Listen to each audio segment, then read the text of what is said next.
자, 다음은요. 코로나19 얘기 좀 해보겠습니다. 뭐 백신 얘기가 좀 구체적으로 나오고 있어요. 다음 기사입니다. 코로나 백신 구매 5개 제약사와 협상 중이다. 이렇게 알려지고 있고요.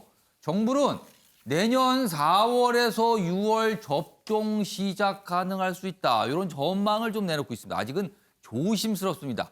뭐 내년 하반기로 3분기로 갈 수도 있다는 얘기도 있지만 빠르면 이 정도 4월에서 6월 정도면 접종이 시작될 수 있지 않을까 뭐 이런 얘기입니다.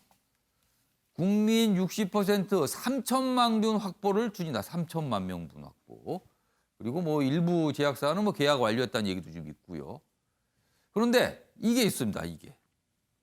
제약사들이요. 부작용에 대한 면책 요구를 하고 있어요. 이 부분 이거 뭔가 생각을 좀 해봐야 되는 거 아닌가 이겁니다. 옆으로 가겠습니다. 여기 밑줄이 거 있습니다.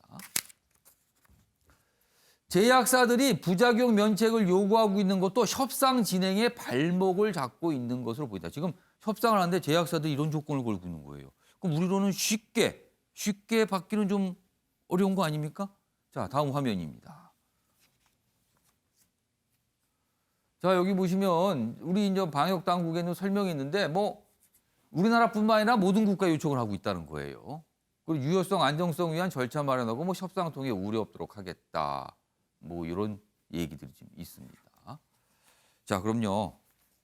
우리 당국의 설명 좀 들어보겠습니다. 보통 그 백신이 완성되기까지는 10년 이상의 시간이 걸리게 됩니다. 이런 기간이 10년에서 1년으로 단축된 것이므로 당연히 유효성과 안전성에 대한 우려가 많을 수밖에 없습니다.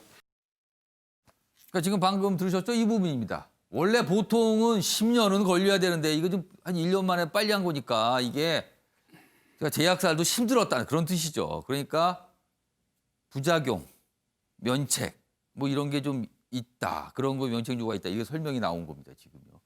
요 얘기 좀 해보겠습니다. 조용 교수님. 네네. 제조사들의 요구가 이게 정당한 거라고 봐야 됩니까? 아니면 이거 좀 어떻게 생각해 볼 지점이 있다고 봐야 되는 겁니까?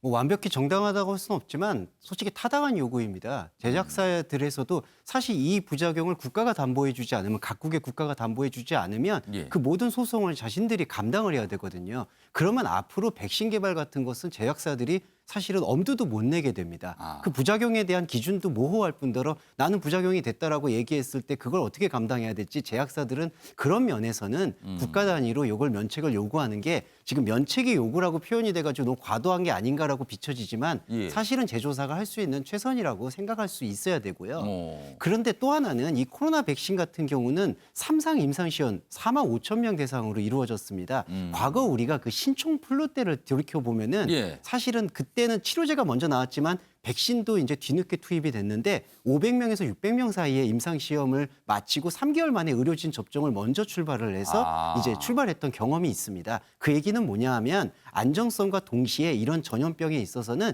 신속성과 처리가 가장 균형이 중요하다. 그래서 실제로 지금 미국, 유럽, 호주는 모두 면책 요구를 그대로 받아들였고 국가가 이 부분에 대해서는 계속해서 면밀히 주시하고 책임을 지겠다. 또 다행히 코로나 백신이 여러 회사에서 지금 나오고 있기 때문에 예. 그 안전성에 대한 부분을 조금 더 고려를 하면서 우리가 그렇다고 해서 신속성을 놓치지 말아야 된다고 봅니다. 국내에서 전문가들은 약간 서둘러야 된다는 필요에 대해서 계속 얘기하고 있기 때문에 예. 도입을 하면서 이 안전성에 대해서 국가가 면밀히 지금 관리하는 게 필요하다고 봅니다. 그렇다면은 접종을 받게 되는 국민으로서는 부작용이 있을 수 있다. 이 부작용이 있을 수 있고 나오더라도 감내를 해야 된다. 이런 상황이 되는 겁니까? 그러면? 이게 이제 독감 백신과 좀 비슷한 유형이 될 수 있을 것 예. 같습니다. 지금 뭐 제약사 명을 좀 거론해서 그렇지만 모더나 화이자 백신의 임상 시험에 참여한 분들이 이제 1차 접종에서 한 15% 정도가 예. 두통이나 고열을 호소하고 그렇죠. 그런 있다라고 내용들이 하고 좀 있거든요. 알려졌어요. 네, 그렇지만 전체적인 임상 결과, 3상 임상 결과 그리고 앞으로 나오게 되는 이 코로나의 유행으로 인한 어마어마한 피해를 비교해 본다면 굳이 이해득실이라고 얘기하지 않더라도 코로나 종식을 위해서는 우리 국민도 모두 조금 참여하고 주시해야 될, 감내해야 될 몫이 아닐까라는 생각도 해봅니다.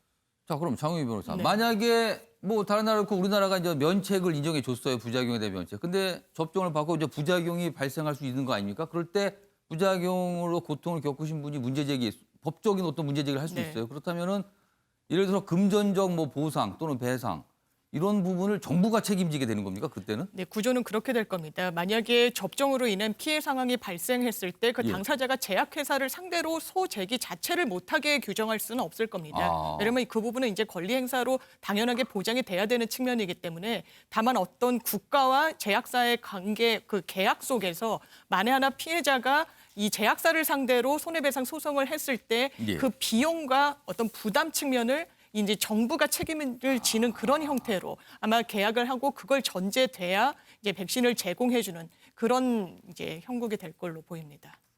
그러니까 제약사도 사정이 있고 또 정부도 사정이 있고 그러네요. 이기재 전 행정관께는 이 질문을 드릴게요. 사실 우리 이제 방역당국에서 지금 협상을 하고 있는 거잖아요. 이런 조건에 관해서. 근데 협상이 됐을 때 물론 만약에 이 면책을 이제 받아주고 백신을 빨리 공급하고 이제 접종이 시작될 거 아닙니까? 자, 혹시라도 정말 이 부작용이 너무나 큰 어떤 문제로 발생을 했을 경우에는 이게 또 책임 문제를 또 따지게 두는 경우가 있지 않겠습니까? 그렇다면 이거 담당한 공무원 입장은 굉장히 부담스러운 상황 아닙니까, 이거는요? 그렇죠. 그렇기 때문에 이제 정부 차원에서 어쨌든 이번에 협상을 할 때 그런 기준과 조건들을 명확히 해야 될 겁니다. 왜냐하면 제약사 입장에서는 앞에서 말씀하셨듯이 이게 1년 만에 단기간에 만든 거기 때문에 여러 가지 그 상황을 예측할 수가 없기 때문에 충분한 그렇죠. 검증을 하지 못했다는 거죠. 예, 그리고 어차피 예. 이게 독점 아닙니까 사실 5개사가 지금 일단 생산한다 하더라도 원래 독점은 배짱 장사를 낳는다고 예. 지금 이 상황에서 우리가 안 할 수가 없기 때문에 우리가 안 구입할 수가 없기 때문에 불리한 조건을 감안해서 할 수밖에 없고 그 부분에 대해서 역시 그 공무원들에 대한 어떤 면책 부분이라든가 이런 부분에 대해서 정부가 협상 과정에서 다뤄져야 될 문제라고 생각합니다. 백신이 또 만들어졌는데 이 접종 문제가 있고요. 얼마 전에는 이제 운송 문제가 까다롭다 그러는데 이번에는 또 이 책임, 면책 문제, 부작용이 있을 수가 있으니까 이 부분이 또 이슈로 돼 있습니다. 일단 많은 나라들은 먼저 계약을 한 나라들은 면책을 인정해 줬다. 우리나라도 지금 이 부분에 관한 협상이 진행 중이다. 이렇게 좀 기사는 다루고 있습니다. 백신을 맞아도 걱정이겠네요. 그러면은요 혹시 이게 또 부작용이 있는 거 아닌가 또 이렇게 또 걱정을 하게 될 것 같습니다.